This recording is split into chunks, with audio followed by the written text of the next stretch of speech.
بسم الله الرحمن الرحيم. الحمد لله رب العالمين، نحمده ونشكره على ما هدانا، ونصلي ونسلم على سيدنا ونبينا حبيب إله العالمين أبي القاسم المصطفى محمد وعلى آله الطاهرين وصحبه المنتجبين. اللهم صل على محمد وعلى محمد وعجل فرجه. Praise be to Allah subhanahu wa ta'ala, the Lord of here and the hereafter. We convey our greeting and salutation to the Holy Prophet of Islam and his pure progenies. Sisters and brothers, Assalamu alaikum wa rahmatullahi wa barakatuh. Inshallah, you are all well and safe. Welcome to the third lecture on US politics and US election. قال الإمام الصادق عليه الصلاة والسلام: العالم بزمانه لا تهجم عليه اللوابس. Those who are well informed of their time will not be caught off guard by the suddenness of events. As we were getting close to the presidential election, I thought that the time is right for us to have some idea about the system that we are going to work in it, vote, and hopefully go beyond the voting, to shed some light on the intricate dynamic that exists in American politics.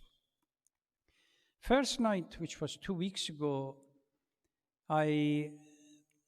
using the hadith from Imam Ja'far al-Sadiq salawatullah salam alayhi that I just recited, I tried to establish that despite the minority opinion that suddenly mushrooms up during election time, that this is haram or that is haram, participation is not allowed, we are obligated because our destiny is at stake.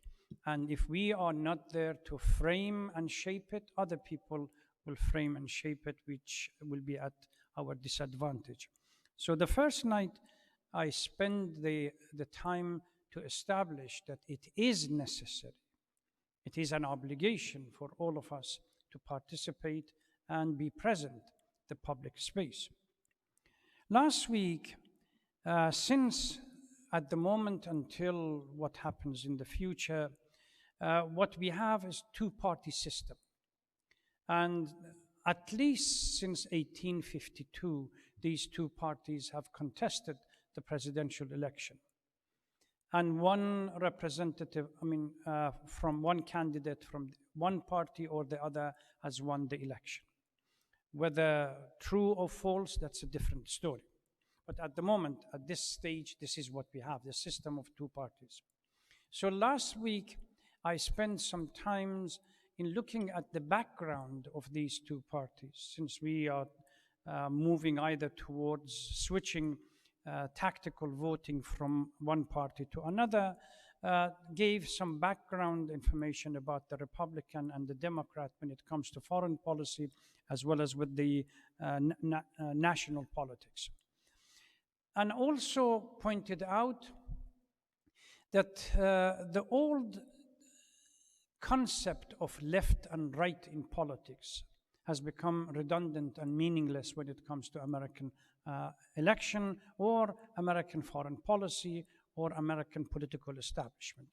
Because since late 1960 and beginning of 1970, the political system has shifted itself to the right, to the point that Democrat and Republicans that say in 1940s and 1950s used to represent two distinct worldviews are no longer there. They have become all the shade different between one and the other. In the first lecture, I said the success of the minority community to be able to participate in public space depends on two critical or broad factors. Number one, what I call the external factor, and number two is the internal factor. The external factor is the prevailing socio-political climate of the larger society to share, and the space made available for the citizens of different background to share the public space. In a nutshell, is the society at large prepared to create or at least allow the space for the Muslim community or minorities, any other minorities, to come and be active and participate within it? This itself is a huge topic because there are a number of factors. Inshallah, next week we will be discussing this. At the beginning, it may not appear so, but there are strategies that we can learn from other minorities, particularly the Jewish community. Remember, during the Second World War, Jewish boats, refugees from Europe, were not allowed to dock at any of the ports within the United States. Can another boat come with the Jewish refugees from anywhere and to United States and not allowed to dock anywhere? That shows the change that has taken place. So even when the prevailing social and political conditions are not available, there are strategies that we can go ahead and create that space. It's hard struggle, requires planning, but it can be done.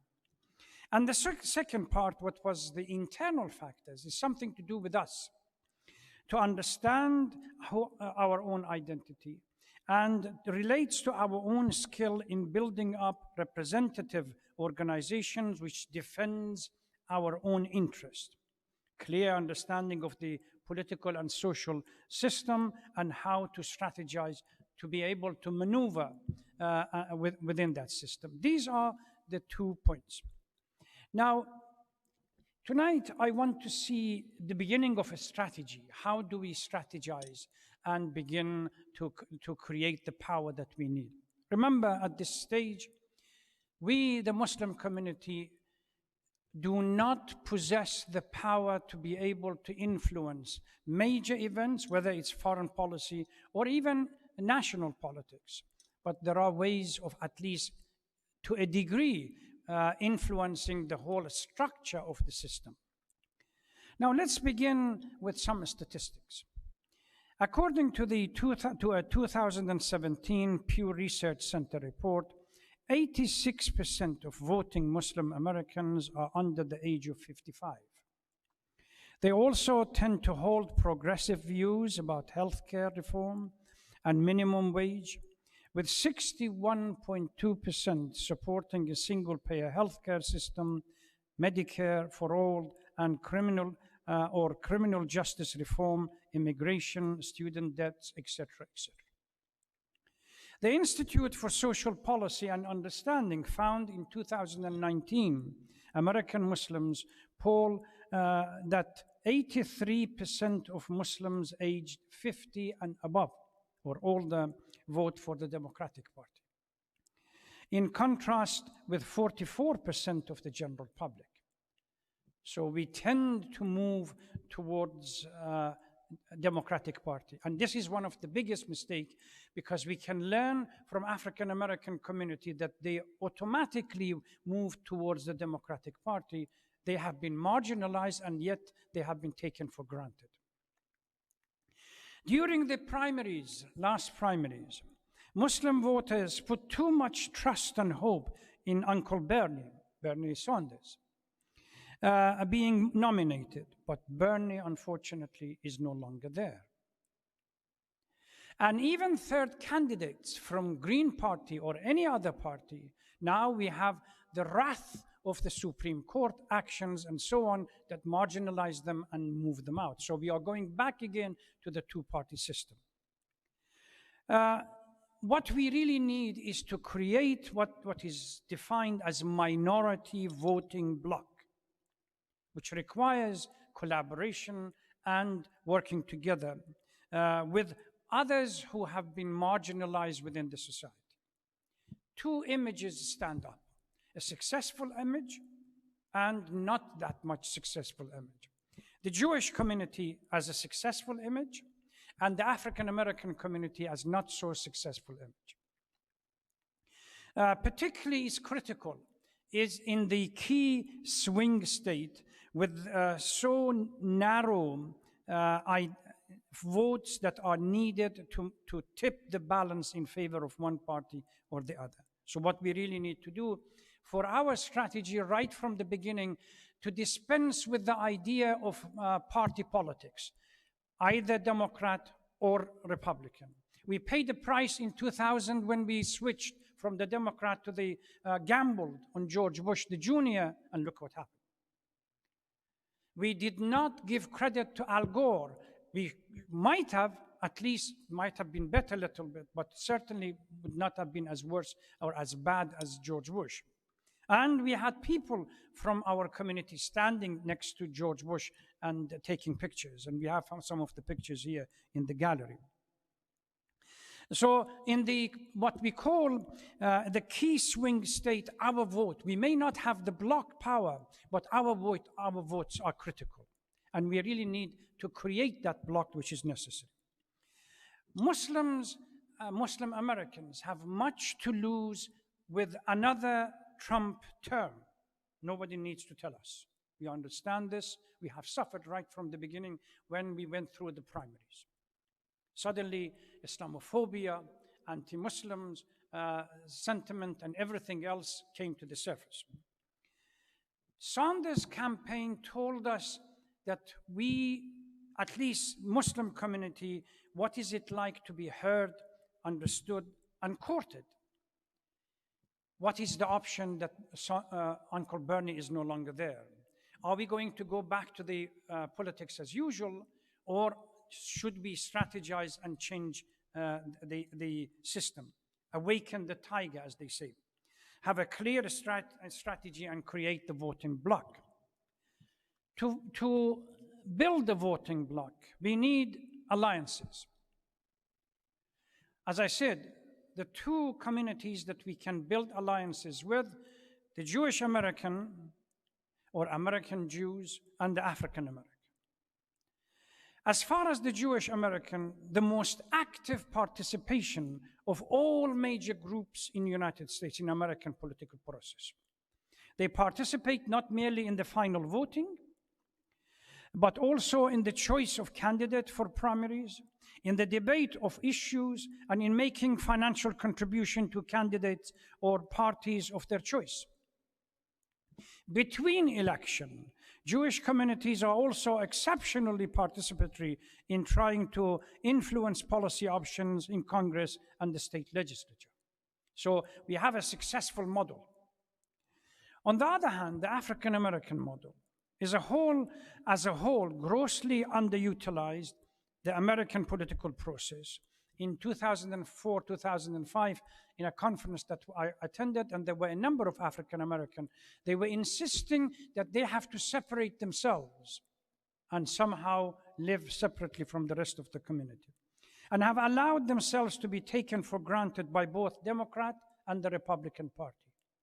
The Democratic Party in the last election did not even bother to come to Michigan to speak to the African American community, because they automatically took them for granted. The influence of African American community is only a fraction of its own potential, and certainly less than the Jewish competitors. Now, these two options. What about when it comes to foreign policy and national policy? Where do we stand compared to these two? Muslim and Jews stand on the polar opposite when it comes to the foreign policy, especially with the Israeli-Palestinian issue. The Jewish community could be as liberal as anything about, say, civil rights and everything else. As soon as you mention Israeli-Palestinian issue, it becomes dogmatic and ideological. Jews vote on the basis of which candidate is more committed to the state of Israel, and they are prepared to support the state of Israel if they were to be elected. While Muslims are concerned about Middle East region as a whole, and naturally wherever we come from, Iraq, Iran, Afghanistan, Pakistan, Syria, Lebanon, Yemen, you name it, all these. and including the Israeli-Palestinian issue. Because for us, the Israeli-Palestinian issue is a social justice issue, irrespective of how they are labeling it. But we cannot work with the Jewish community when it comes to a foreign policy, particularly when the foreign policy becomes toxic. The African American are much more inclined and concerned with the domestic issues, such as racism. We are concerned as well. Racism and Islamophobia as the two sides of the same coin. Law enforcement, the judicial process, civil liberty, etc., etc. Here we have an overlap with the African American community. So if we want to build alliances within the national politics, here is a possibility. To create minority voting bloc, we have a lot to work with the African American on domestic issues, racial discrimination, Islamophobia, etc., etc., rather than any other issue. Here, the Jewish community and the other communities might work as well, but certainly we have to be aware when we stand in alliance only on national politics rather than on foreign policy. So on domestic issue, we really need a collaborative effort with the African American community. When it comes, we need to stand in solidarity with other political groups, whether religious, non-religious, civil rights movement, etc. On foreign policy, we need to, this is the critical, the Achilles heel, as they say. This is where we really need to strategize and create our own policy. It takes time. Here, our role is not one of traditional minority accommodation. As Muslims, particularly as Shia, our responsibility is to challenge the established order and to change the whole political system within North America. And that is the critical issue that we really need to spend some time. And nowhere this responsibility is more acute than foreign policy. What we have, as I explained in the previous lectures, we have the doctrine. Every president since Monroe, they had their own doctrine. These doctrines rest on the American supremacy in the world, which doesn't say much about justice or anything else when it comes to foreign policy. This is where we really need to strategize. Start from the local and regional election and gradually support those individuals based. That's why early on I said we really need to move away from political dynamics into issue sensitivity. And every representative, we call them in, we sit with them, we are prepared to vote. That's exactly what other communities did before they reached the height that they are in. We are prepared to support you financially as well as with the vote, particularly during the marginal states, on one condition, that you will be sensitive to our own experience. It can be done. Others have done it. We really need to build the alliance and understand how to navigate through this system. Inshallah, we will continue with this discussion next week. And thank you very much. Wassalamu alaikum wa rahmatullahi wa barakatuh.